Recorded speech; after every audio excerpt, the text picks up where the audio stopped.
Hainan Island, off the southern coast of China, August 1945. The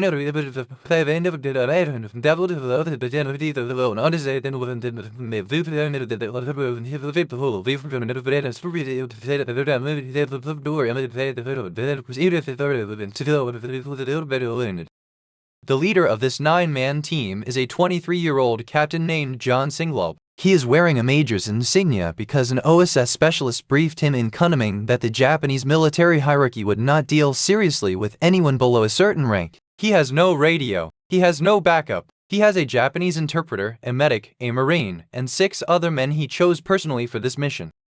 When the Japanese squad arrives with fixed bayonets, Singlob turns his back on the lieutenant commanding them and tells his interpreter, loud enough to be heard clearly, that the lieutenant is not senior enough for him to speak to. He will wait for the commanding officer.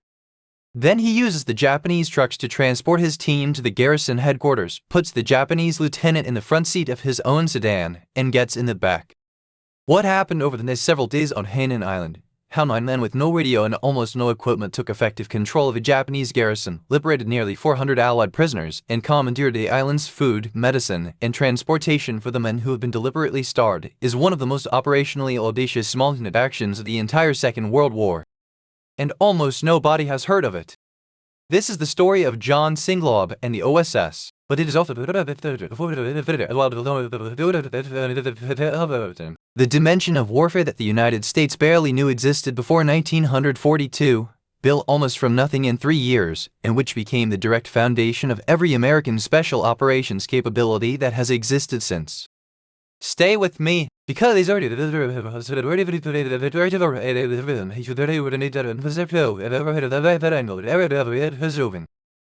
was not joking. The Office of Strategic Services, the OSS, was not America's first intelligence organization, but it was the first American organization specifically designed to conduct what its founder, William J. Donovan, called the fourth dimension of warfare.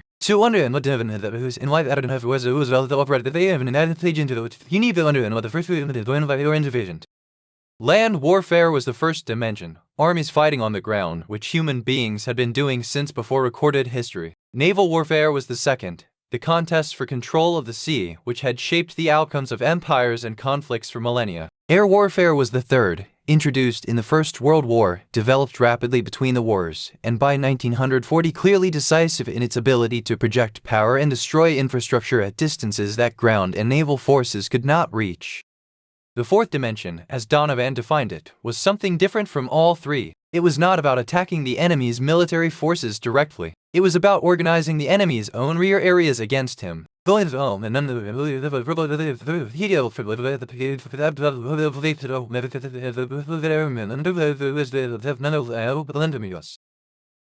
had come to this understanding through a specific experience. In 1940, President Roosevelt had sent him to Great Britain, which was by then standing essentially alone against Nazi Germany, to assess what the British were doing in the fields of espionage and unconventional warfare that the United States knew almost nothing about. Donovan came back with a clear picture of the British Special Operations Executive, the organization that had been systematically sending agents into occupied Europe to build resistance networks, conduct sabotage, and prepare the ground for an eventual Allied return.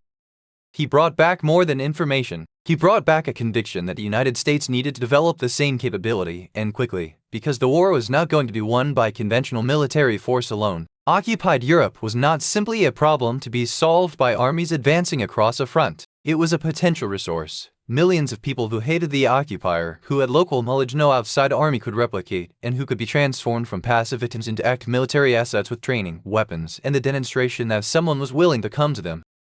Roosevelt authorized Donovan to build the OSS in 1942, and Donovan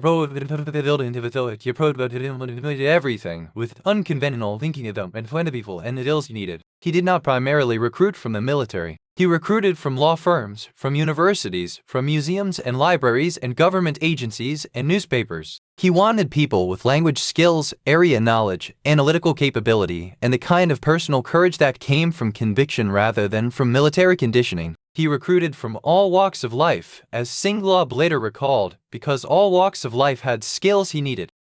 The result was an organization that looked, from the outside, like nothing the American military had previously produced. Academics in uniform, lawyers carrying weapons, Museum administrators learning demolitions. New York lawyers being sent to brief young paratroopers about conditions in occupied France and offering them suicide pills in case of capture. It was, by any conventional military standard, deeply irregular. It was also effective in ways that conventional military thinking was structurally unable to be. John Candius Singlaub was not an obvious candidate for unconventional warfare. He was a product of the conventional military pipeline. Rock at UCLA, a reserve commission in January 1943, parachute school at Fort Benning, assignment to a parachute regiment. He wanted to be an infantry officer. He had wanted to be an army officer since high school. There was nothing in his background that suggested he would end up parachuting into occupied France with a three-man team and a mandate to organize the French resistance.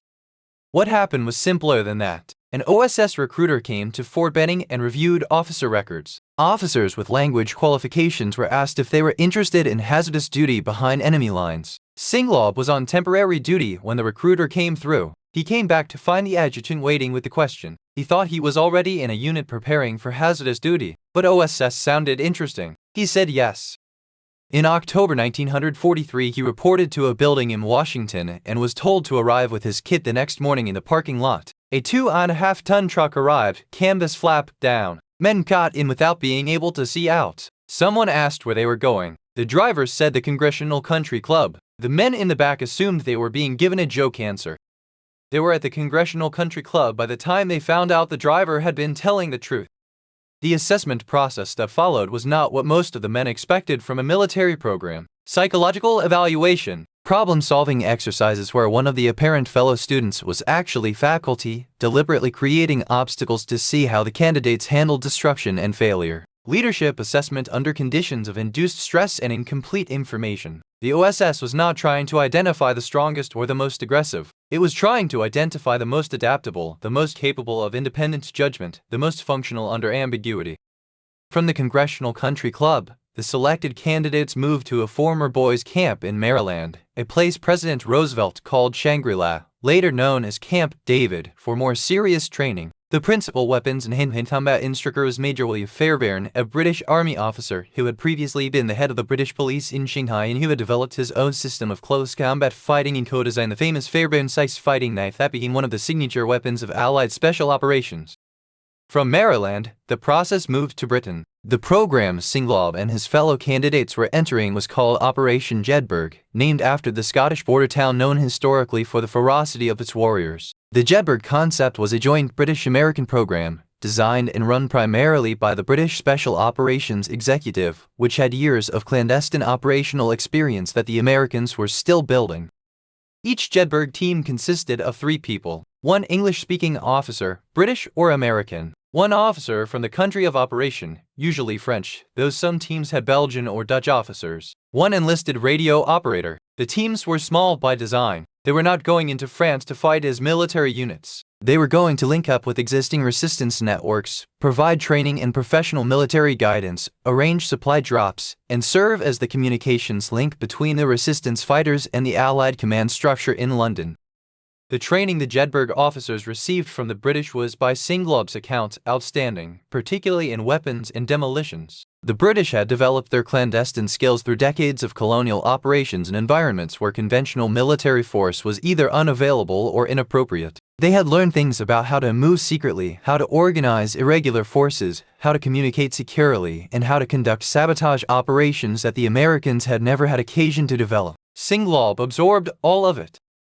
His team came together at Milton Hall near Peterborough. His radio operator was Sergeant Tony Deno from Green Bay, Wisconsin. His French officer, whose real name was Jacques de Penguilly but whose nom de guerre was Dominique Leb, was a Breton who would stay with Singlaub through France and remain his friend for the rest of his life. The 3 of them spent every available hour reinforcing each other's skills, building the kind of operational trust that small teams operating behind enemy lines needed to function under pressure.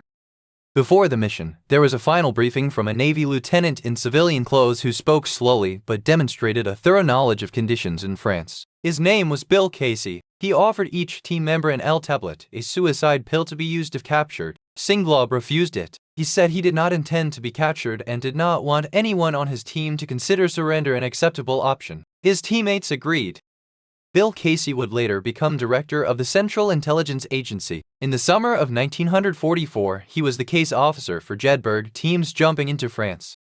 The appendicitis was the worst possible timing, as the invasion of Normandy approached, and every Jedburgh officer in England understood that the moment they had been preparing for was imminent. Singlob's abdomen put him in the hospital. The American surgeon who operated said he would be ready to jump in a couple of weeks. The British doctor said months. Singlob was out of the hospital when D-Day happened. He described the feeling as being absolutely crushed. What saved him was his team. Jack and Tony came to the hospital and said they would wait. The mission had changed anyway. None of the Jedburgh teams had gone in before D-Day, held back by operational security concerns from Eisenhower's staff, who were not fully up to date on how extensively the British and French had been running agents into Europe and how many of them had survived. By the time Singlob was fit to jump, the mission had shifted from supporting the Normandy invasion to supporting the planned southern invasion of France. On the night of August 11, 1944, Singlob's team took off from England in a Sterling bomber from a Special Operations Squadron. The flight rendezvoused with a bomber stream heading toward France, then faked an abort, turning back toward England before dropping below German radar and heading for the actual drop zone. A French Special Air Service team had been loaded onto the aircraft at the last minute and jumped first. Their drop was badly scattered across the countryside. Singlob's team landed exactly where they were supposed to be. On the ground, 3 fires in line with their direction of flight and a light flashing the Morse code letters for that night's drop had been set by the reception committee. They were whose job was Simon introduced them to Hubert, the local Army Secretary leader, and then disappeared. His job was intelligence assessment, not operations. Hubert moved them off the drop zone and into a barn. In the morning, a farmer's daughter brought them a fresh mushroom omelet. Singlob noted that they had not eaten real eggs during their entire time in England, where the soldier's ration was 1 egg per week and the standard substitute was powdered. The omelet, he remembered, was a real treat. The operational area they were working in quickly focused on the town of Eggletons, where a German garrison of between 150 and 200 men, including elements of the Das Reich Panzer Division, had fortified themselves in a reinforced concrete school building on a hill with clear fields of fire in every direction. The Germans had anti-tank guns and a radio. They were well armed, well positioned, and entirely aware that the situation outside their perimeter was changing rapidly. Working with the 2 French resistance groups in the area, the organized, disciplined Armée Secrète and the communist-led franc-tireurs et partisans, presented its own complications. The FTP answered ultimately to instructions coming through the Soviet embassy in Bern, Switzerland, and their willingness to follow orders from London was inconsistent. They attacked Eggletons a day before the authorized date, despite Singlob's clear communication that the attack was to begin on a specific day and not before. What followed was 10 days of irregular warfare in the French countryside that illustrated, in concentrated form, everything the Jedburgh program had been designed to produce. Singlob personally silenced a German anti-tank gun that had already fired through the roof of the house he was observing from. He grabbed a Bren gun from FEP troops sitting in the yard, worked his way through back streets under sniper fire with blood from a shrapnel wound running down his face, positioned himself behind bushes with a clear blind on the gun crew, and put out vacuum with 2 magazines. The FTP troops in the yard, who had been watching the whole thing, were visibly impressed. He told them he was willing to help, but he was not there to do their work for them. The other 3 German garrisons in the operational area surrendered. The garrisons at Brive and Tulle insisted on surrendering to an American. Singlob was the only American in the area. Hubert drove him there in a car. He took their surrender, and they drove back to Eggletons. The Germans there held out longer, eventually being relieved by an anti-Maquis column from Clermont-Ferrand, at which point Singlob's team melted into the hills and set ambushes on the withdrawal routes. By the time the Germans had been cleared from the operational area, something remarkable had happened. The entire department of Corps and several surrounding departments had been liberated from German occupation without the assistance of conventional Allied military forces. The resistance, organized, trained, supplied, and advised by Jedburgh teams and SOE networks, had done it themselves. Singlob then got permission from London to take his troops north and set ambushes on the roads the retreating German forces from the Atlantic Wall were trying to use, ensuring they went around rather than through the liberated area.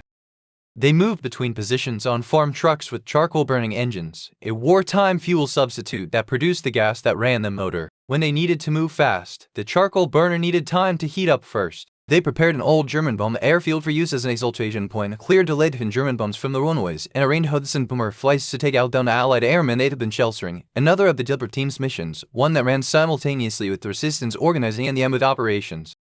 France was liberated. The Germans had been driven from Singlob's operational area. He looked around for a new mission and found that the potential operation into Austria, setting up Jedburgh teams among French forced laborers in the Tyrol, was going to require coordination between the British, American, and French intelligence services that would take months to resolve. He told Jack he thought the whole thing would drag on and they would miss the rest of the war.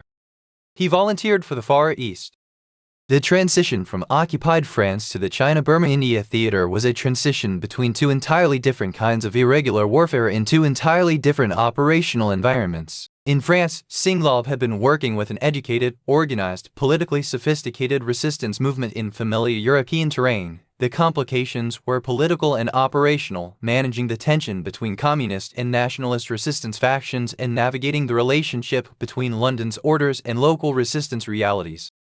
In the Far East, the operational environment was the jungles of Burma, the mountains of southern China, the occupied territories of French Indochina, terrain that was physically more demanding, logistically more isolated, and culturally more complex than anything the European theater had produced. The OSS organization he was joining in Kunming had been conducting operations in Burma with the Hainan 101, training Captain irregulars to fight the Japanese in the jungle for nearly 2 years, building a capability that in some ways exceeded anything being done in Europe in terms of the indigenous force it had created and the results that force had produced. Singlob was assigned to train a guerrilla unit of young Vietnamese at Pose, a base camp near the Chinese border with French Indochina. His mission, when it eventually received final approval, was to jump into Vietnam with a team carrying sufficient explosives to cut the road-in rail line running from the Hanoi Delta through a mountain gorge to Lang Son on the Chinese border, the route the Japanese 21st Division would use if it needed to oppose an American landing in China. The complication was Ho Chi Minh. The OSS had a team working directly with Ho, whose Viet Minh organization was the most effective resistance network in Indochina. Ho considered himself in charge of all Vietnamese territory and expected to be consulted on any American operations there. He objected that Singlob's target, the Lang Son Road, was not strategically important. He wanted Singlob's team with him, where Ho could direct them to targets that served his own political and military objectives. What Ho did not know, because the Americans did not tell them without operating was that the Lebanon was specifically targeted because those are happening theme with the American his planning in China. The landing itself was part of a deception plan designed to hold Japanese forces in China rather than allowing them to reinforce the defense of the Japanese home islands against the planned invasion of Kyushu. Telling Ho about the deception plan was impossible. Not telling him meant his objections continued to delay the mission.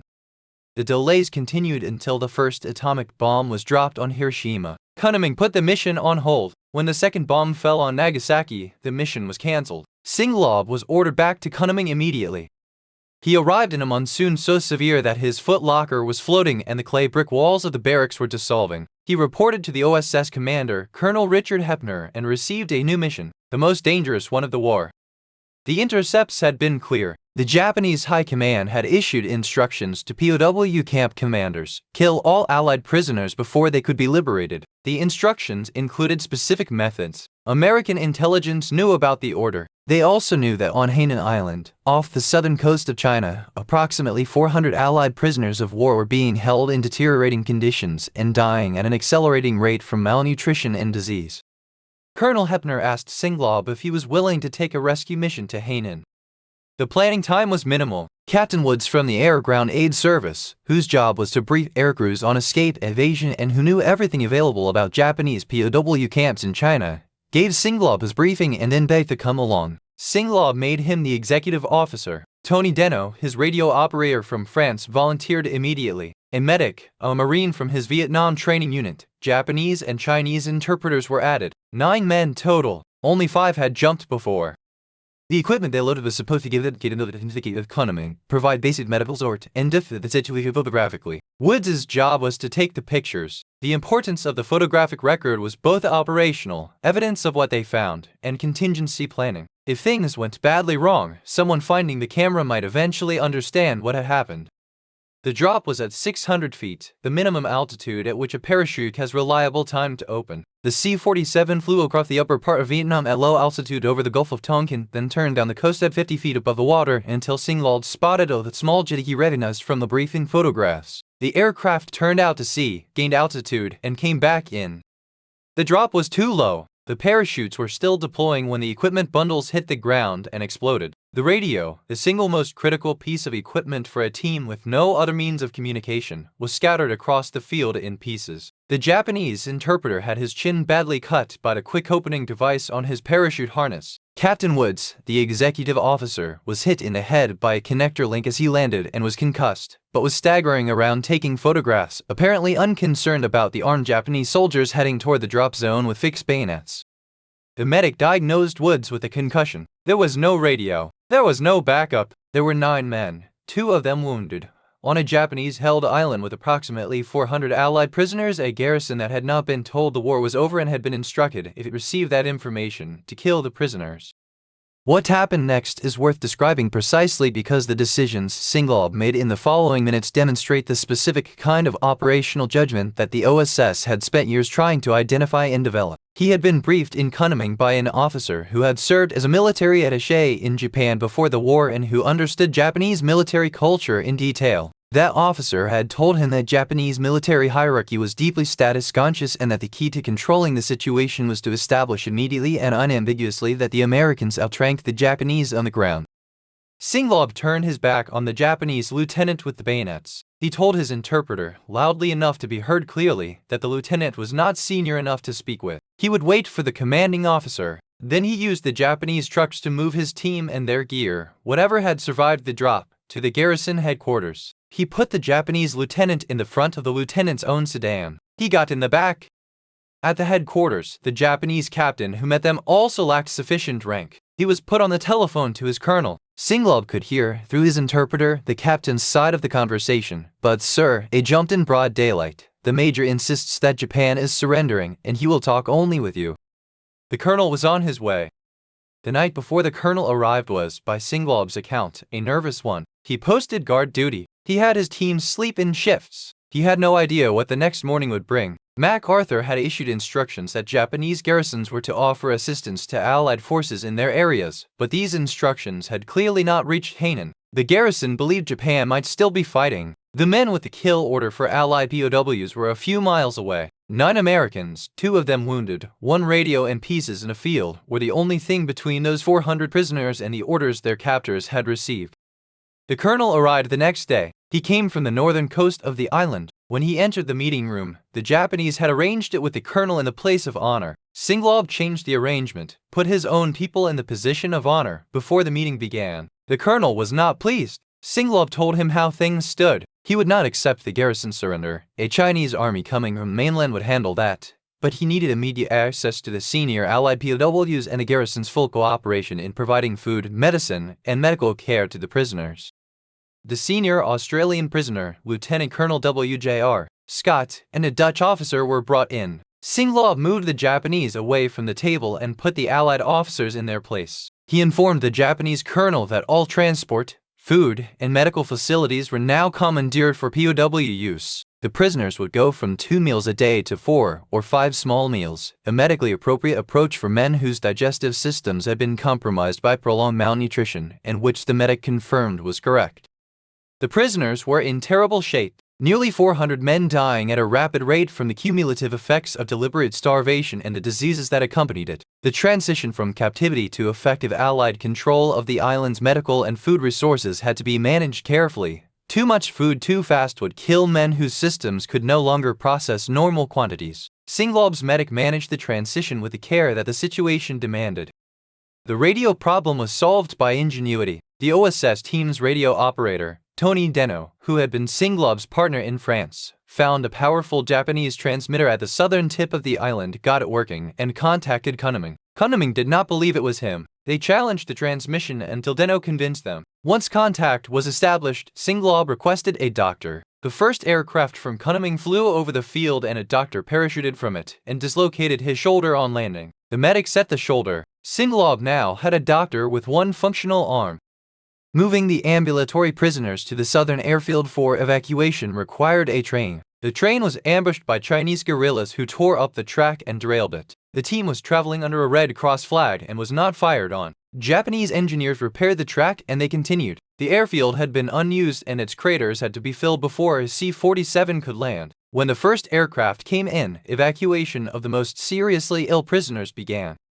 The island also contained a camp with 5,000 Chinese slave laborers in conditions that, by Singlob's account, were worse than anything he had seen with the Allied prisoners, worse by a significant margin. They were provided what food and medicine the team could arrange and given elevated priority on incoming supply flights.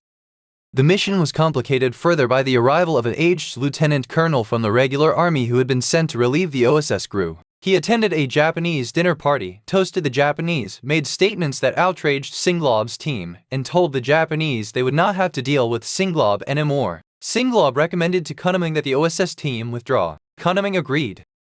The team left Hainan on an Australian destroyer for Hong Kong. They arrived in time for the formal end of the war. That evening they sat on the veranda of the Peninsula Hotel and watched the assembled fleet set off pyrotechnics over the harbor.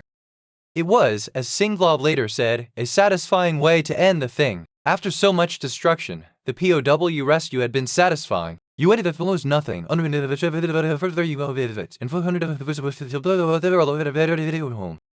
The OSS existed for 3 years. It was created in 1942 and dissolved in 1945, shortly after the war ended, by President Truman, who was skeptical of peacetime intelligence organizations and had been insufficiently briefed on what the OSS had actually built. The dissolution was, in retrospect, a significant institutional error, and the United States spent the following years rebuilding capabilities that the OSS had already developed and the Cold War immediately demanded.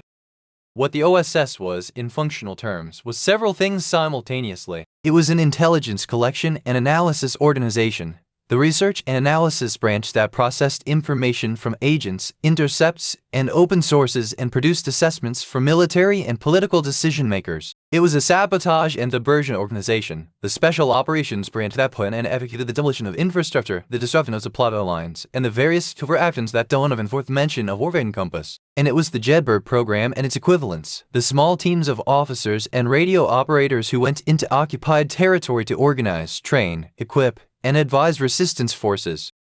Donovan recruited the people he needed from wherever he could find them. A New York lawyer named Bill Casey who would later run the CIA, an academic named Sherman Kent who would become one of the founders of modern intelligence analysis, William Fairbairn, the British close combat specialist from Shanghai, Douglas Fairbanks Jr., Julia Child, who worked in the OSS registry managing classified documents. The organization drew on the widest possible range of civilian expertise because the work it was doing required the widest possible range of skills. The operational results were real and significant. In France alone, the Jedburgh teams and the SOE networks they worked with contributed materially to the disruption of German logistics and communications in the weeks following D-Day, slowing the movement of German reinforcements toward Normandy and creating operational problems that conventional military forces could not have solved. The resistance forces that were organized, trained, and supplied through the OSS SOE network liberated significant areas of France without direct assistance from conventional Allied armies, Singlob's own operational area being a documented example. In Burma, OSS Detachment 101 built an indigenous guerrilla force of Kachin fighters that conducted sustained operations against Japanese lines of communication through some of the most difficult terrain in the world. The 101 operational record, measured in Japanese casualties inflicted, intelligence collected, and disruption caused relative to the American resources invested, was by any reasonable assessment one of the most cost-effective military operations of the entire war. In the Pacific Island hopping campaigns, OSS personnel conducted beach reconnaissance, established agent networks in Japanese-occupied territories, and conducted the kind of pre-invasion intelligence work that reduced American casualties on multiple occasions by providing accurate assessments of Japanese strength and defensive arrangements. And in the final weeks of the war, OSS teams like Singlob's on Hainan Island prevented the execution of Allied prisoners in multiple locations, going in before formal surrender arrangements could be made, establishing effective control of situations that the Japanese kill order had made urgent in bringing men home who would otherwise have been murdered in the war's final days. Singlob's observation about what the OSS accomplished and what was later lost is worth taking seriously. The emphasis, he said, was on training the indigenous people and letting them conduct the operations. The American footprint was small. The multiplier effect. What one American trainer and advisor could produce in terms of organized, effective indigenous military capacity was large. The principle was force multiplication through capacity building rather than direct action by American forces. That principle was the foundation on which the United States Army Special Forces were built. The Green Berets, created in 1952, given their distinctive headgear by President Kennedy in 1961 over Army objections, embodied the Jedburgh concept as their core doctrine. Organize, train, equip, advise. Work with the people who live there. Keep the American footprint small and the indigenous capability large. John Singlob's career after the OSS lasted another 30 years. He served 2 combat tours in Korea. He commanded the Joint Unconventional Warfare Task Force in Vietnam, the organization known as MACSOD, the Military Assistance Command Studies and Observations Group, which conducted some of the most sensitive special operations of that conflict. He was instrumental in establishing the Army Ranger Training Center at Fort Benning. He retired as a Major General. He died in January 2022 at the age of 100. His life after the OSS was built on the foundation that the OSS laid. Everything he learned about how to operate in hostile territory with small teams, how to organize and train indigenous forces, how to manage the relationship between American advisors and local partners, how to maintain operational security in environments where the margin between success and catastrophic failure was measured in seconds, all of it came from those 3 years in France and China in the jungles of the Far East. And what he built, along with the other OSS officers who survived the war and carried the institutional knowledge of what the fourth dimension of warfare required, became the direct organizational ancestor of everything the United States does in special operations today. Delta Force, Navy SEAL, Army Special Forces, the CIA's paramilitary capabilities, the network of relationships with allied intelligence services, all it for work.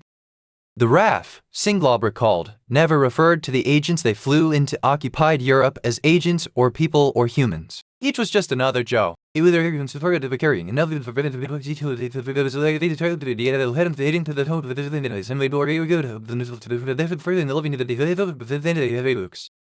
Just another Joe, sitting at him, carrying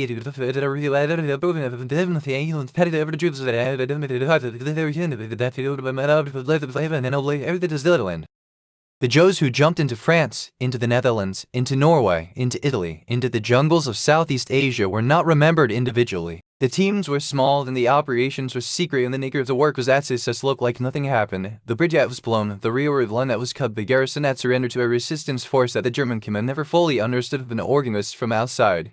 These were effects in the larger operational picture or credited to the conventional forces that eventually advanced through the areas where the work had been done. That is the nature of the fourth dimension. It is invisible by definition. It works in the gap between what the enemy can see and what is actually happening. Its successes cannot be announced because announcing them would destroy the capability that produced them. The men who conducted it received, in many cases, less recognition than their contribution warranted, and understood that this was the price of the work they had chosen. Single said the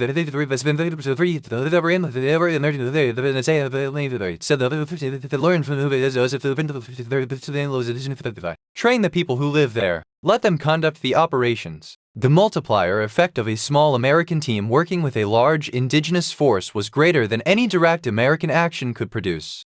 He believed that principle was being lost by the time he retired. Too much emphasis on direct action. Too much reliance on highly trained American forces conducting the operations themselves rather than building the capacity of local partners to do it.